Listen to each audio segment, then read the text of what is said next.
नमस्कार विद्यार्थी मित्रांनो, द परिवर्तन लर्निंग ॲपमध्ये तुमचं मी गोपाल तायडे सहर्ष स्वागत करतो।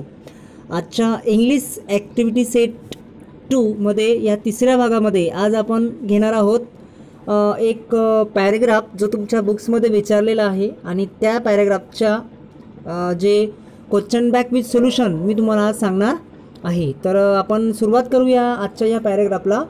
क्वेश्चन नंबर 2 आहे, read the following passage and do the activity. विद्यार्थी मित्रांनो, पॅराग्राफ तुम्हाला मन लावून वाचायचा आहे आणि त्यानंतर पॅराग्राफ वाचल्यानंतर तुम्हाला याच्या मागे A5 पर्यंत जे काही प्रश्न विचारलेले आहेत ते तुम्हाला सोडवायला आणखी सोपे जातील। म्हणून आपण अगोदर पॅराग्राफ एकदा वाचून घेऊ आणि त्यानंतर पॅराग्राफच्या मागे जे प्रश्न विचारलेले आहेत ते आपण सॉल्व करू। बघूया हा जो पॅराग्राफ आहे हा मी या ठिकाणी रीड करतो। Champions aren't made in gym. Champions are made from something they have deep inside them, a desire, a dream, a vision. They have to skill and the will, but the will must be stronger than the skill. Successful professionals thrive in the same manner.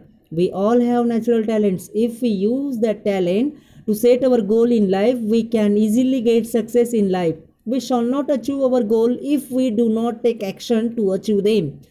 Setting goal has two valuable assets. Number first, a sense of originality and a stepping stone to illuminate the path.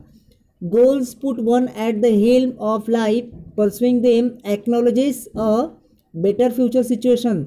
They help to steer a course of life rather than simply drifting along and letting things happen.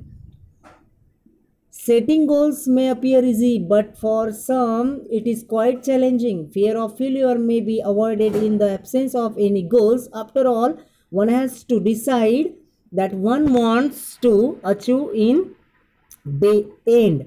To accomplish goals, experts recommended a 5-step approach. Okay? बघूया आपण या पॅराग्राफच्या मागे जे प्रश्न विचारलेले आहेत सुरुवातला त्यामध्ये आपण पहिला प्रश्न बघूया। काय विचारलेला आहे, write whether you agree or disagree with the statement. म्हणजे तुम्हाला खाली 4 स्टेटमेंट विचारलेले आहेत आणि त्या स्टेटमेंट्समध्ये तुम्ही ॲग्री आहात की डिसॲग्री आहात याविषयी तुम्हाला उत्तर द्यायचं आहे। जर तुम्ही डिसॲग्री असाल तर तुम्हाला त्याचा ॲन्सर लिहून तुम्हाला लिहायचं आहे आणि जर ॲग्री असाल तर तुम्हाला काहीही लिहिण्याची गरज नाही, फक्त ओळ लिहायची आणि त्याच्यासमोर तुम्हाला उत्तर लिहायचं आहे। ओके, पहिला प्रश्न बघूया आपण काय विचारलेला आहे सुरुवातला। To accomplish goals, expert recommended a 10-step approach. Agree or disagree? Answer, disagree. Because किती स्टेप विचारलेले आहेत हे बघा, 5 स्टेप विचारलेले आहेत। इथं शेवटी हे बघा मी तुम्हाला इथं स्केच करून देत आहे उत्तर। Expert recommended 5 step. ओके, म्हणजे तुम्हाला उत्तर कसं लिहायचं आहे बघा, या ठिकाणी मी सांगतो तुम्हाला।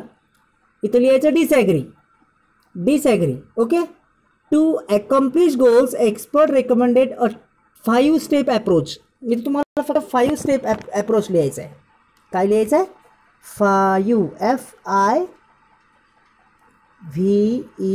5 ओके, सो दुसरा प्रश्न बघूया आपण। The champions have to have the skill and the will. Okay, agree. उत्तर तुमचं काय येणार आहे यामध्ये?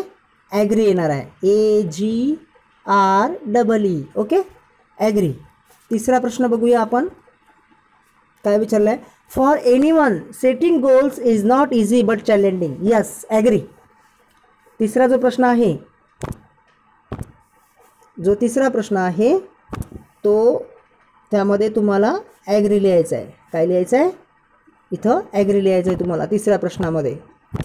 चौथा प्रश्न बघूया आपण काय विचारलेला आहे, if you do not take action to achieve goals we shall not achieve them. Yes, इथं सुद्धा तुम्हाला काय लिहायचं आहे? ॲग्री लिहायचं आहे, ॲग्री, AGREE। ओके, पुन्हा एकदा तुम्हाला सांगतो मी की उत्तर काय येईल। पहिला प्रश्न पहिला येणार आहे डिसॲग्री, 5 स्टेप। ओके, त्यानंतर दुसरा प्रश्न ॲग्री, तिसरा प्रश्न ॲग्री आणि चौथा प्रश्न जो आहे तो सुद्धा ॲग्री। ओके, सो पुढचा A2 प्रश्न आपण पाहणार आहे. Complete the following webs. 2 गुणांचा प्रश्न आहे हा प्रश्न. Okay, complete the following web. 2 valuable asset for setting goal. आपलं ध्येय निश्चित करण्याच्या 2 महत्त्वाच्या कोणत्या गोष्टी आहेत. ओके, पॅराग्राफमध्ये याचं उत्तर आहे बघा. मी तुम्हाला इथं अंडरलाईन करून देत आहे. बघूया आपण.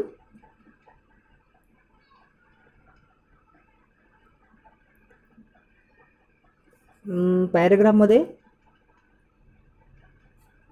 हे बघा, या पॅराग्राफमध्ये बघूया आपण. मी सांगत आहे तुम्हाला या ठिकाणी, या ओळीमध्ये. ओके, या ओळीमध्ये बघा, अ सेन्स ऑफ ओरिजिनॅलिटी,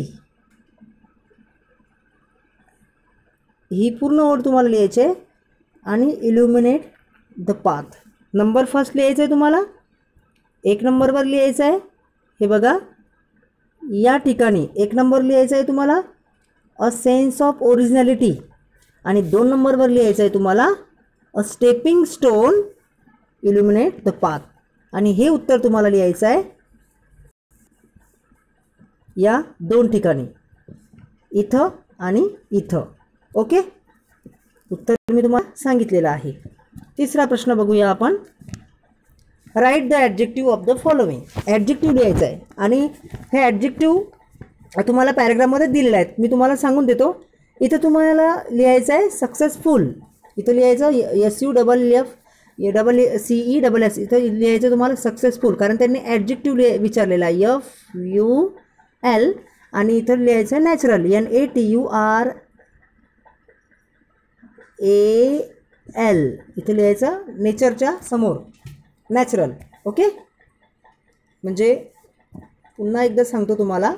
इथं FUL, इथं लिहायचं तुम्हाला FUL आणि इथं लिहायचं तुम्हाला natural NATURAL.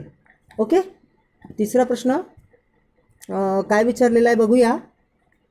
They have to have the skill and the will not only but also विचारलेला आहे तुम्हाला. Not only but also. मी तुम्हाला सांगत आहे उत्तर. ॲन्सर बघा, नॉट ओनली कुठं वापरायचं आणि बट ॲल्सो कुठं वापरायचं आहे. ओके, आता नॉट ओनलीमध्ये तुम्हाला सांगत आहे. हे बघा, दे हॅव टू हॅव. इथं तुम्हाला लिहायचं आहे नॉट ओनली आणि या अँड ऐवजी तुम्हाला लिहायचं आहे but also.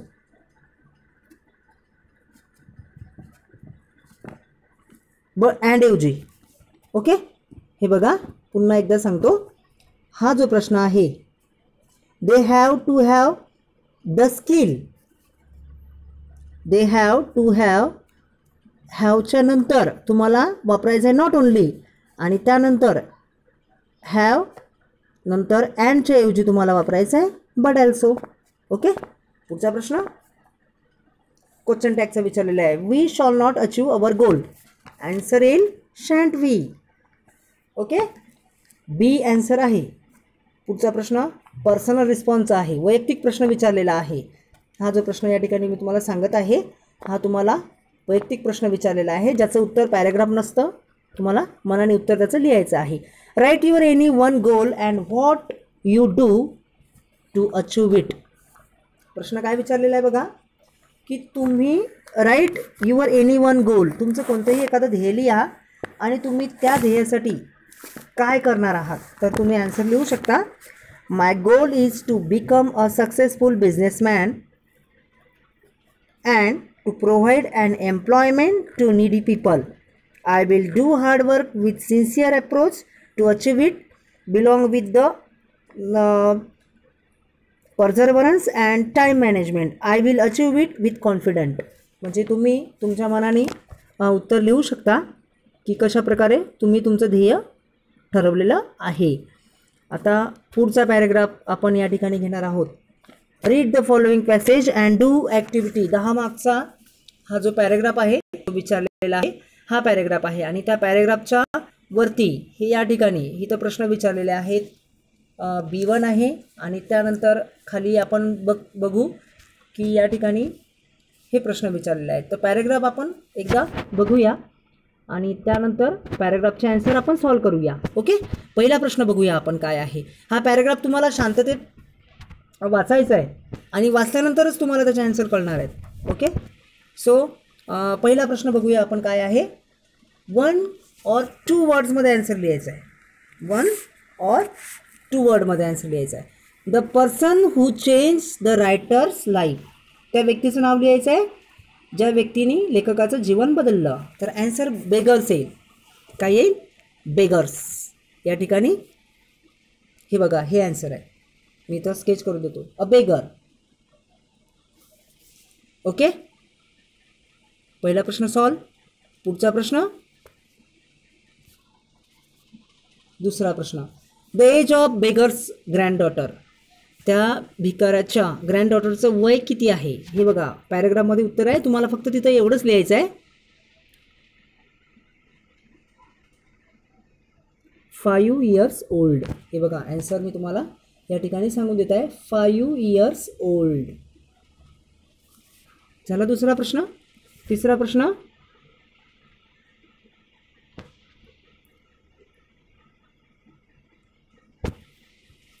The writer's role model.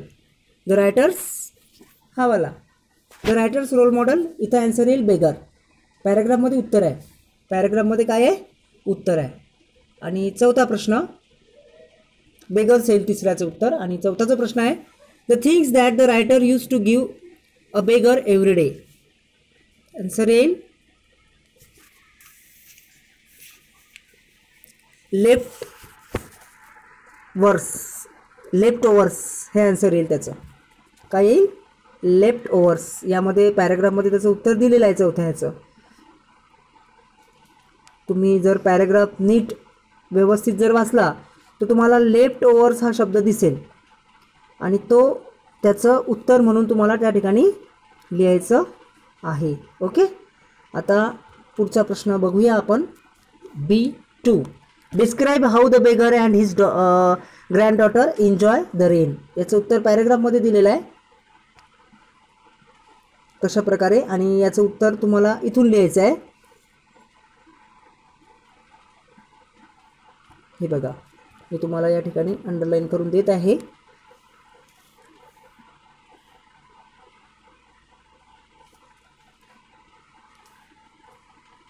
हे बघा, इथून द बेगर अँड ते हॅपीपर्यंत हे जे उत्तर आहे हे आहे या प्रश्नाचं B2, जे मी तुम्हाला आता टिक करून दिलं. आता पुढे विरुद्धार्थी शब्द विचारलेले आहेत, ऑप्टिमिस्ट आणि अनहॅपी. तर ऑप्टिमिस्टच्या अपोजिट वर्ड्स तुम्हाला लिहायचं आहे पेसिमिस्ट. PESSIMIST,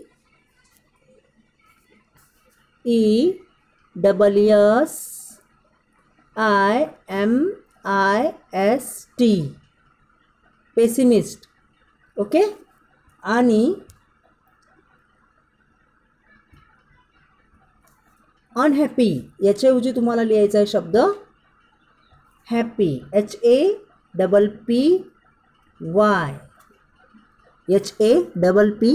happy. ओके, पुढचा प्रश्न, do as directed, use able to. काय करायचं आहे? Use able to. उत्तर तुम्हाला सांगून देत आहे हा प्रश्न. शी कुड सी इट. इथं तुम्हाला लिहायचं आहे she was able to see it. उत्तर असं येईल, she was able to see it. She was able to see it. Okay, त्यानंतरचा प्रश्न आहे, I use to give my leftovers to his beggar every day.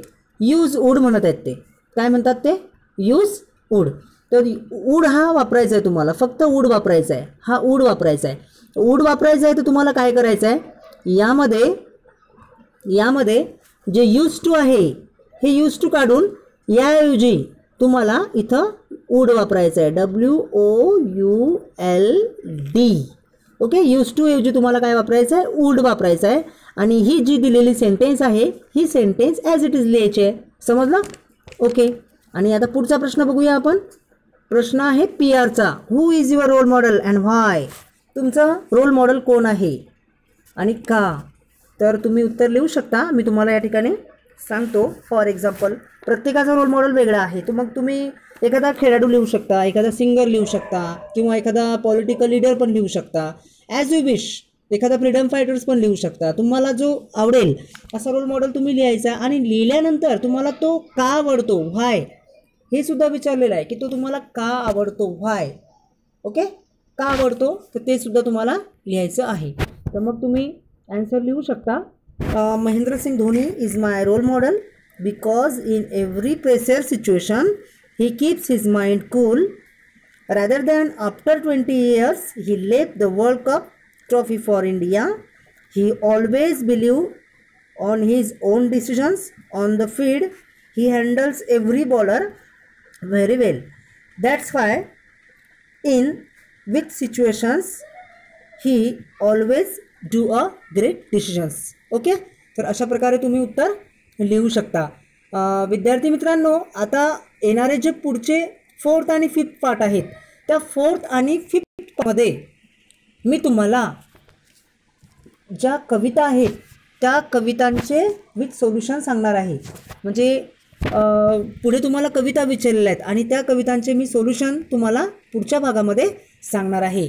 तर आतापर्यंत जेही मी तुम्हाला पार्ट सांगितले, जे पॅरेग्राफ मी तुम्हाला समजून सांगितले, त्या पॅरेग्राफमध्ये जर तुमच्या काही अडचणी असतील तर तुम्ही मला चॅनलवर नक्कीच कमेंट्समध्ये सांगू शकता. ओके, ठीक आहे. बघूया आपण आता पुढच्या पॅरेग्राफमध्ये मी तुम्हाला ज्या कविता आहेत म्हणजे एकूण 5 आणि 5 10 गुणांच्या 5 आणि 5 10 गुणांच्या ज्या कविता आहेत त्या कविता विचारलेल्या आहेत. तर त्या मी तुम्हाला पुढच्या भागामध्ये सांगणार आहे. तोपर्यंत अभ्यास करत राहा. Okay, thank you.